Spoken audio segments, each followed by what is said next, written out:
There are moments in life when everything you thought was solid just crumbles beneath your feet. One minute you are planning your future with the person you love, excited about building a life together. The next, you are standing in your own bedroom doorway, watching that future die right in front of you. I am Arturo, and 3 years ago I was weeks away from marrying the woman I thought was my soulmate. My younger brother Dylan and I had always been close. He was the baby of the family, the one everyone protected and forgave. I trusted both of them completely. I never imagined the two people I loved most in this world would be the ones to destroy me. Before we dive into what happened that night, I want to know where you are watching from. Drop your city or country in the comments below. If this story resonates with you, hit that like button and subscribe to the channel. Trust me, you will want to stay until the end because what I discovered changed everything I believed about family loyalty and what it really means to forgive. Let me take you back to that evening when my entire world shattered. I was 30 years old, working as an architect at a mid-sized firm in Portland, Oregon.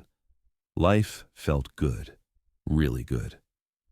I had just wrapped up a major project designing a community center for a neighborhood on the east side of town.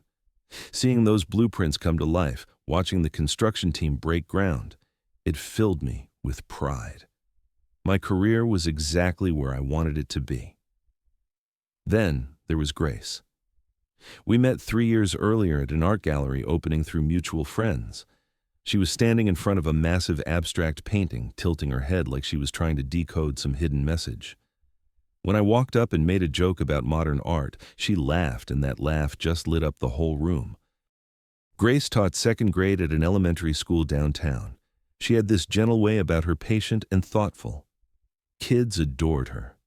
I adored her. We got engaged after 2 years of dating. I proposed on a beach in Cannon Beach during sunset, the kind of moment you see in movies. She said yes before I even finished asking. We started planning the wedding immediately. Grace wanted something rustic and intimate, so we booked this beautiful barn venue about 40 minutes outside the city. We chose October for the ceremony when the leaves would be golden and the air crisp. She spent hours creating Pinterest boards, picking out mason jar centerpieces and string lights. I just wanted to see her happy. Most evenings, Grace would cook dinner while I worked late. I would come home to the smell of garlic and herbs, her humming along to some playlist in the kitchen. We talked about having 2 kids someday, maybe a dog. Simple dreams, but they felt perfect. My brother Dylan was 27, 3 years younger than me. He worked in marketing, though his job situation had never been stable. He bounced between agencies, always chasing the next opportunity that never quite panned out. Last year, when he got laid off, I helped him out financially, covering his rent for a few months until he landed something new. That's what brothers do, right? You show up for each other. Growing up, I always looked out for Dylan. When he got picked on in middle school, I stepped in. When he struggled with math homework, I tutored him. Our parents, Robert and Linda, lived about 10 miles away in the suburbs. Every Sunday, we would gather at their place for dinner. Mom would make pot roast, and Dad would complain about his golf game. It was routine, comfortable, the kind of family closeness I always appreciated. But about 2 months before the wedding, things started feeling off. Grace became distant. She would check her phone, constantly angling the screen away whenever I walked by.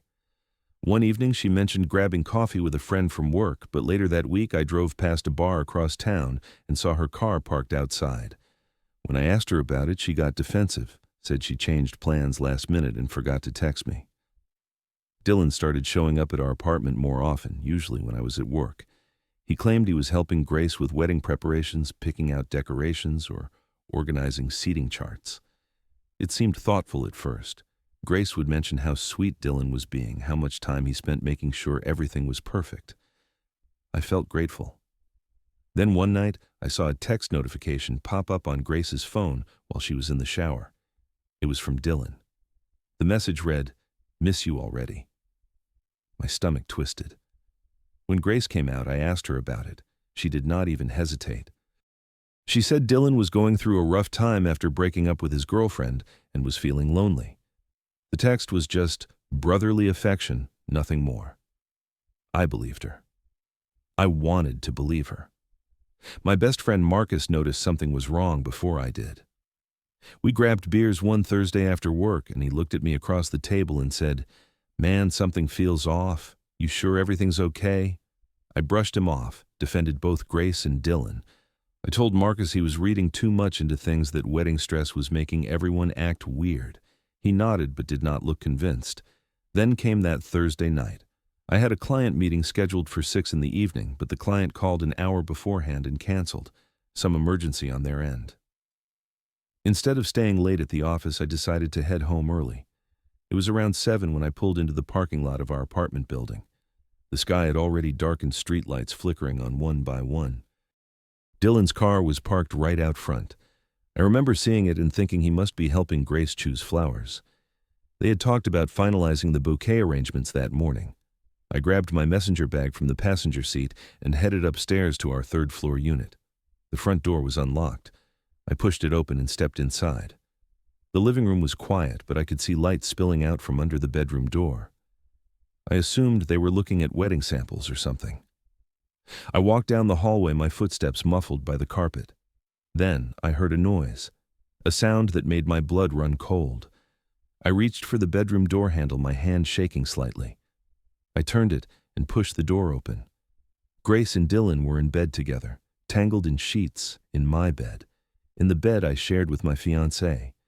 Time stopped. My brain could not process what my eyes were seeing. It felt like the floor was collapsing beneath me, like I was falling through space with nothing to grab onto. They both froze. Grace gasped, pulling the blanket up to cover herself. Dylan sat up, his face drained of color. For a few seconds, nobody spoke. The silence was deafening. Finally, Grace choked out, "Arturo, wait, I can explain." I just stood there. I could not move, could not speak. My legs felt like concrete. Dylan scrambled to pull the sheet around his waist. Grace started crying, these big, panicked sobs that filled the room, but I still could not say anything. My mind was screaming, but no words came out. Then somehow I managed to ask the only question that mattered. "How long?" Grace's face crumpled. She opened her mouth, closed it, then whispered, 3 months. 3 months. 3 entire months, while I was working late on project deadlines, while I was picking out wedding invitations, while I was excitedly telling my coworkers about our honeymoon plans. For 3 months, the two people I trusted most in the world had been lying to my face.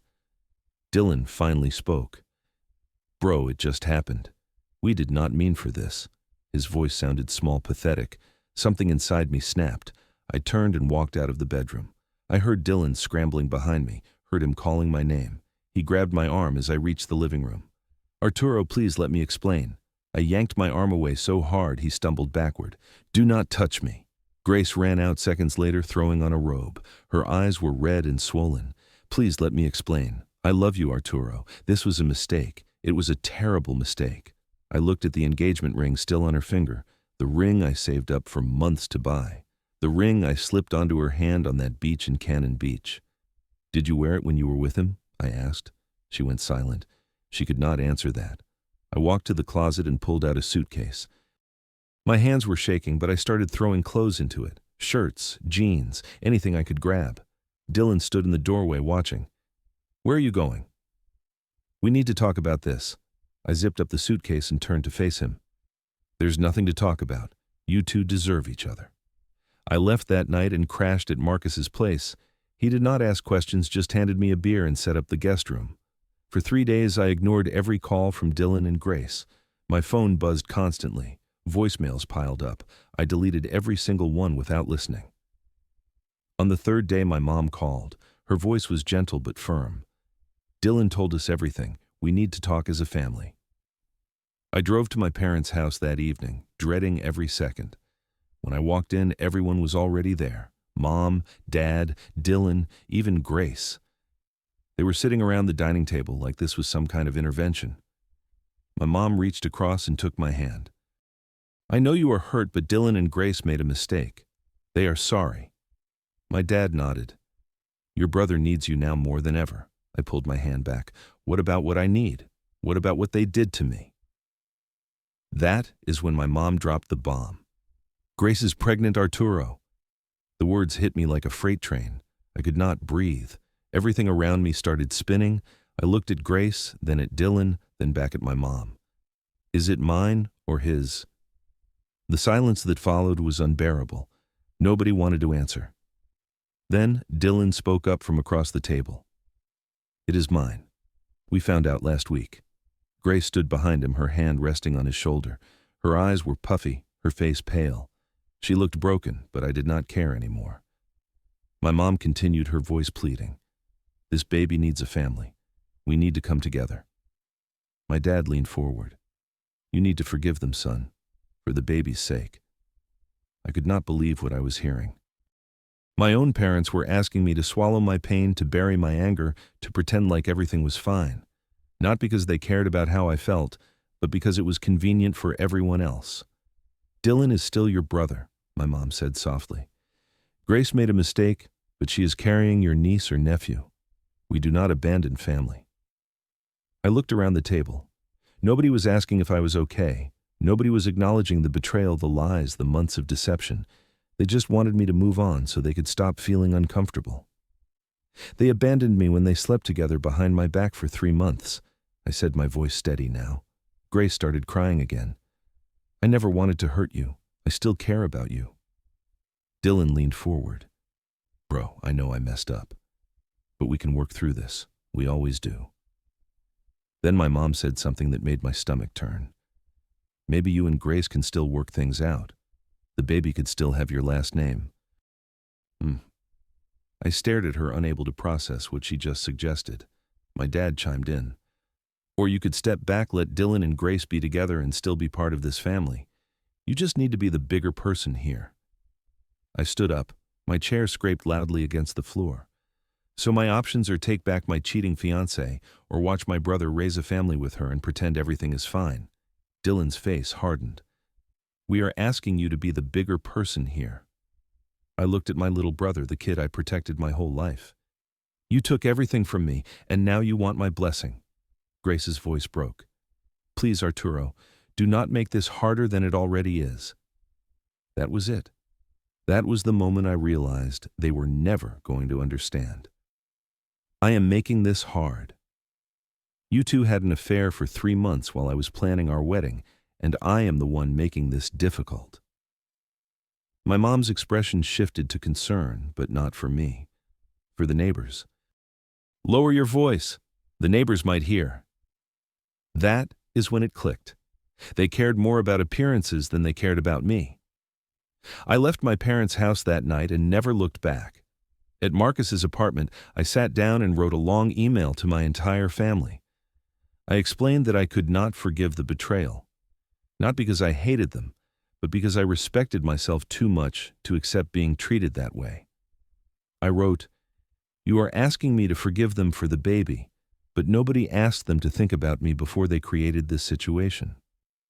The next morning, I emailed every wedding guest. I kept it simple. Due to unforeseen circumstances, the wedding will not take place. Thank you for your understanding. I did not explain. I did not point fingers. I just canceled it. Then I called the barn venue. I lost the deposit, but I did not care. I contacted the landlord for the apartment Grace and I shared and had my name removed from the lease. Within 1 day, I arranged to move all my remaining belongings out. Marcus helped me pack everything into a storage unit. The hardest part was cutting off contact. I blocked Dylan's number, then Grace's, then my parents'. In the first week, my mom showed up at my office. She found me in the parking lot as I was leaving for the day. You are throwing away your family over one mistake, she said, tears streaming down her face. I stopped and turned to her. It was not one mistake. It was 3 months of lies. Every day they chose to deceive me, and you choosing them over me was your mistake. I am not choosing anyone, she insisted. I am trying to keep this family together. A family that asks me to swallow my pain for their convenience is not a family I want to be part of. She cried harder, and part of me wanted to comfort her, but I could not. I walked to my car and drove away. Dylan sent me a long email a week later. He apologized repeatedly and asked if we could meet for coffee. I deleted it without responding. Grace created a new phone number and texted me. I know I do not deserve your forgiveness, but I hope one day you will understand.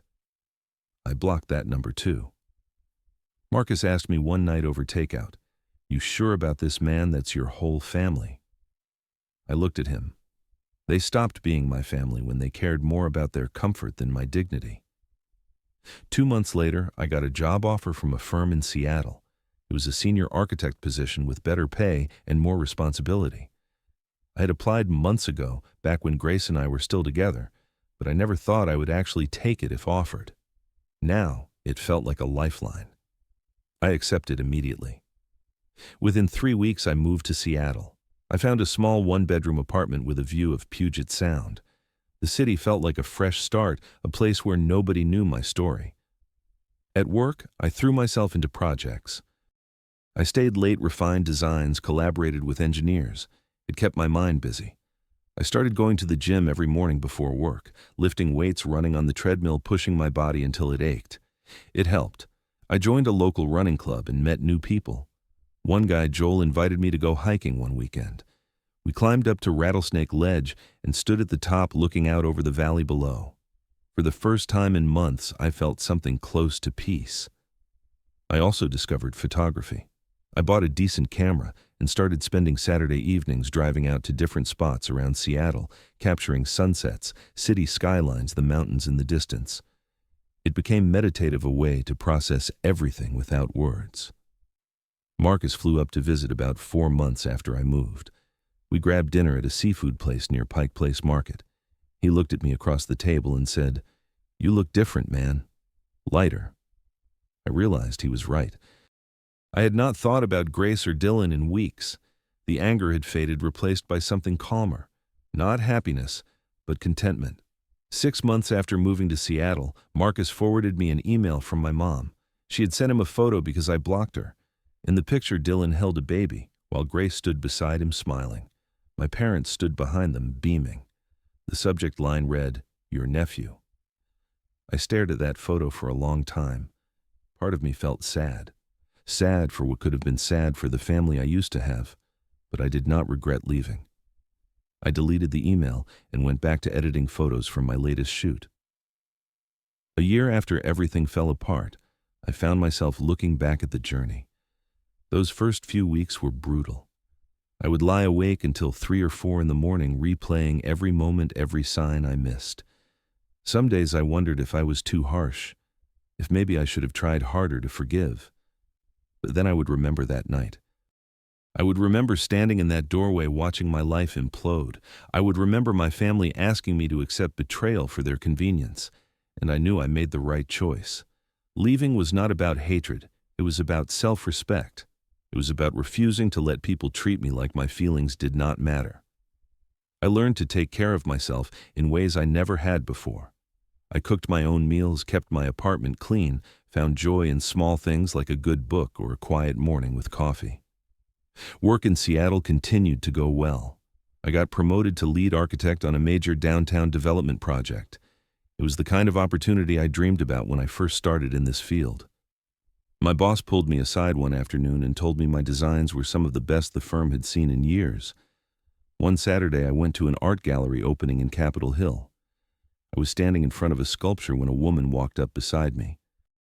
She had dark curly hair and was wearing a leather jacket. We started talking about the exhibit, about architecture and art and how they intersect. Her name was Isabel. She was a graphic designer. We exchanged numbers before leaving. I was not ready to jump into anything serious, and I told her that up front. She understood. We started meeting for coffee, then dinner, then longer conversations that stretched late into the evening. It felt different from before, easier. No pressure, just 2 people getting to know each other. Marcus called one night and asked, "Any regrets?" I thought about it, really thought about it. "None," I said. Walking away was the hardest thing I have ever done, but also the most necessary. I thought a lot about what family really means. For so long, I believed family was about blood, about sticking together no matter what. But I learned that real family is about respect, loyalty, and mutual care. When my family asked me to forgive Dylan and Grace for the baby, they were not thinking about me. They were thinking about themselves, about avoiding discomfort, about keeping up appearances. Forgiveness is not about accepting disrespect. It is not about making other people feel better while you suffer in silence. Sometimes loving yourself means setting boundaries even with the people closest to you. And sometimes the healthiest thing you can do is walk away.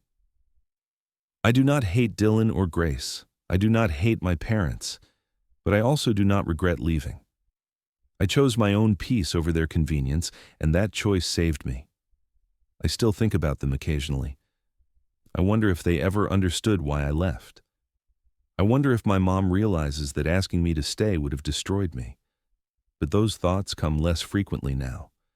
Most days I focus on the life I am building, the projects I am designing, the friends I am making, the city I am learning to love. I am not the same person I was a year ago. I'm stronger, more confident, more aware of my own worth.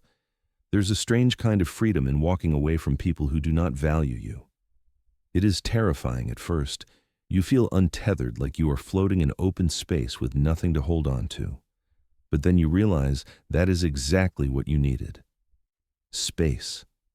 Distance.